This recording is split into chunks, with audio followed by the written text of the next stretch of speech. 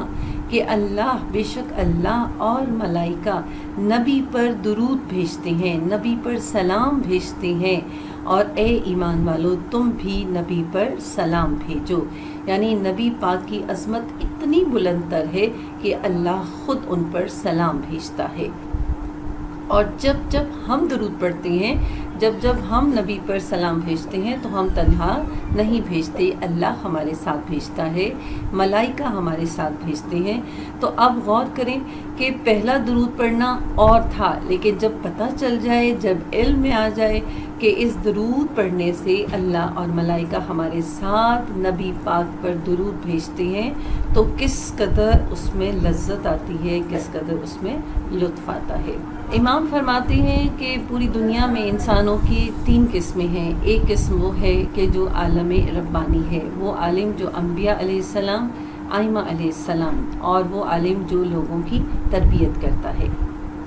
دوسرا گروہ جو ہے وہ ان کا ہے جو علم حاصل کرتے ہیں، جو کوشش کرتے ہیں ہمیں اس چیز کا راز پتہ چلے، ہمیں اس چیز کے بارے میں آگاہی ہو تاکہ ہمیں لطف آئے۔ تیسرا وہ ہے کہ جو نہ علم رکھتے ہیں اور نہ علم حاصل کرتے ہیں، کہا وہ مکھی اور مچھر کی طرح ہے، ہوا ادھر سے لے کر جائے تو وہ ادھر چلی جاتی ہے، ادھر سے لے کر جائے تو وہ ادھر چلی جاتی ہے۔ ان کی حیثیت حشرات کی سی ہے جس کی کوئی اہمیت نہیں ہے۔ تو بس پروردگار عالم ہمیں توفیق عطا فرمائے کہ ہم کم از کم طالب علم تو ضرور بنیں تاکہ ہمارا شمار مکھی اور مچھر میں نہ آئے۔ علم حاصل کرنا انبیاء علیہ السلام کا ایک ایسا پروردگار عالم نے علم حاصل کرنے کے اندر ایک ایسی خاصیت رکھی ہے، کہا کہ جو چاہتا ہے کہ وہ اس کا علم برکتوں والا ہو تو اللہ نے 4 چیزوں کو 4 چیزوں کے اندر پوشیدہ رکھا ہے۔ جو چاہتا ہے کہ اس کے علم میں برکتیں ہوں تو اس کے لیے کیا کہا کہ تم چاہتے ہو تمہارا علم زیادہ ہو، اپنے استاد کی عزت کرو، جتنا استاد کی عزت کرو گے اتنا اللہ تمہارے علم میں برکتیں عطا فرمائے گا۔ پھر فرمایا کہ جو چاہتا ہے اسے دنیا کی لذتیں میسر آئیں، وہ اپنے ماں باپ کو راضی رکھیں، جو ماں باپ کو راضی رکھتا ہے خدا اسے زندگی کی لذت عطا فرماتا ہے۔ پھر فرمایا جو چاہتا ہے اس کا ایمان سلامت رہے تو وہ خدا کی بنائی ہوئی چیزوں کا مشاہدہ کرے، اس کی معرفت کو حاصل کرے، خدا اس کے ایمان کو سلامت رکھتا ہے۔ اور پھر فرمایا کہ جو چاہتا ہے کہ وہ جنت میں جائے اور جہنم سے بچ جائے تو وہ لوگوں کو اذیت نہ دے، جو لوگوں کو اذیت دیتا ہے وہ جہنم کا مستحق ہوتا ہے، اور جو لوگوں کو اذیت نہیں دیتا خدا اسے جہنم سے نجات کا وعدہ کرتا ہے۔ دیکھیں ہم اپنی زندگی میں کتنی بھی عبادتیں کریں مگر ایسا کتنا مشکل ہے کہ ہم 1000 راتیں خدا کی شب بیداری میں گزاریں، 1-2 راتیں 1000 راتیں، یعنی کتنے سال بن جاتے ہیں۔ اسی طرح 1000 روزے رکھیں، 1000 جنازوں میں شریک ہوں، 1000 ہم صدقہ دینار صدقہ درہم صدقہ کریں، 1000 بیماروں کی عیادت کریں، اور 1000 غیر واجب حج ہمارے اعمال نامے میں درج ہو جائیں، اور 1000 غیر واجب جہاد ہمارے اعمال میں آ جائیں، تو رسول خدا صلی اللہ علیہ وآلہ وسلم نے ارشاد فرمایا ان تمام چیزوں کو حاصل کرنا ہے تو پھر کیا ہے، ایسی محفل میں جاؤ جہاں علمی بحث ہو رہی ہو،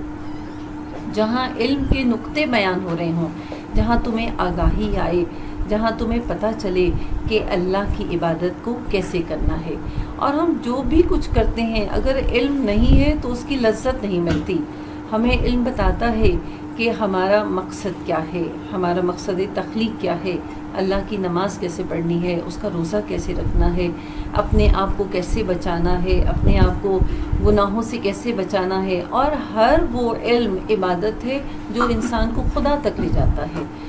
جو انسان کو رب تک لے جاتا ہے، اور خوشنودی پروردگار کی خاطر علم حاصل کرنا اسی کو عبادت کہا۔ ایک علم وہ ہے کہ ہے تو علم مگر مخلوق کے لیے نقصان دہ ہے، جیسے یہ بم ہے، جیسے یہ گن وغیرہ ہے، جیسے یہ تمام زہریلی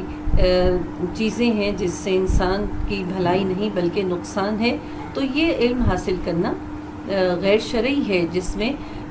جس میں انسان کی زندگی، جس میں مخلوق خدا کا نقصان ہو۔ ہر وہ علم جو مخلوق کے لیے فائدے کا باعث بنے، جو خدا کی خوشنودی کا باعث بنے، جو انسان کی اصلاح کا باعث بنے، وہ علم اس کے لیے فائدہ مند ہے، وہ علم اس کے لیے عبادت گاہ ہے۔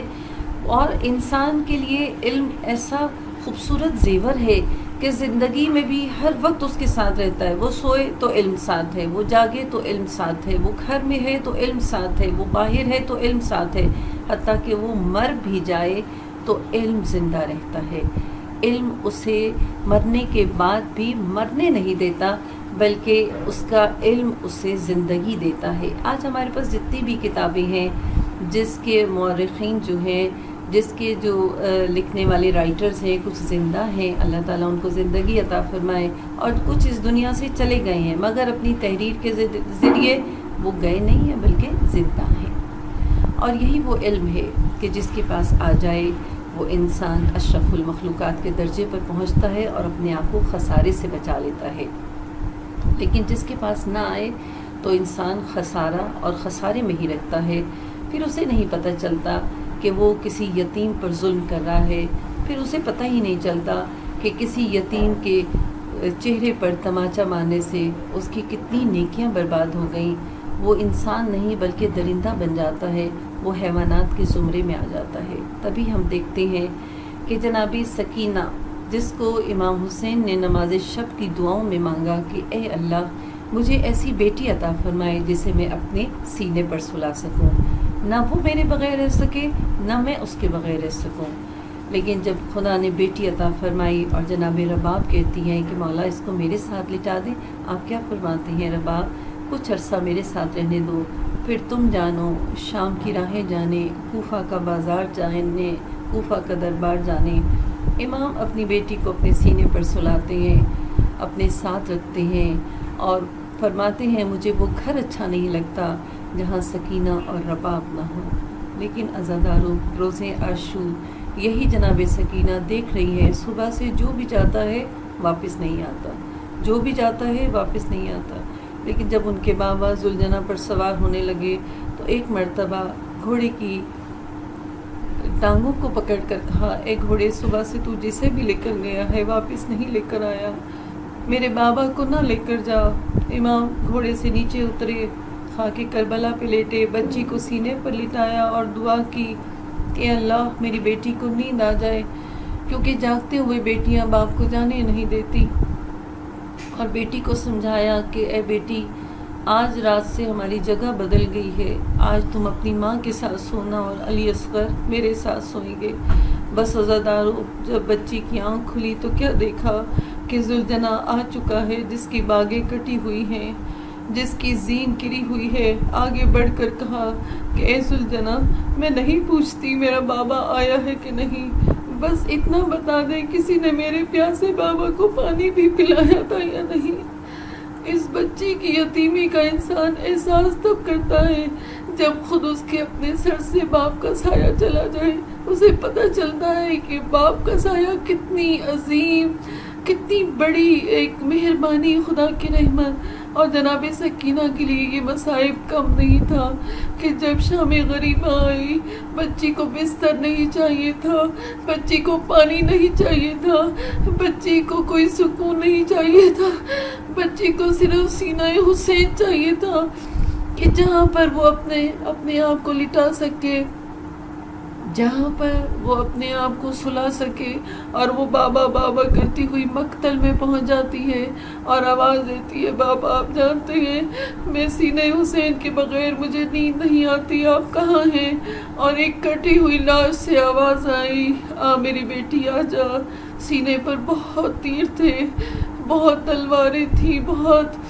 زخمی تھا، تو بی بی سکینہ اپنے بابا کے قدموں سے لپٹ کر سو جاتی ہے۔ لعنت اللہ علی القوم الظالمین۔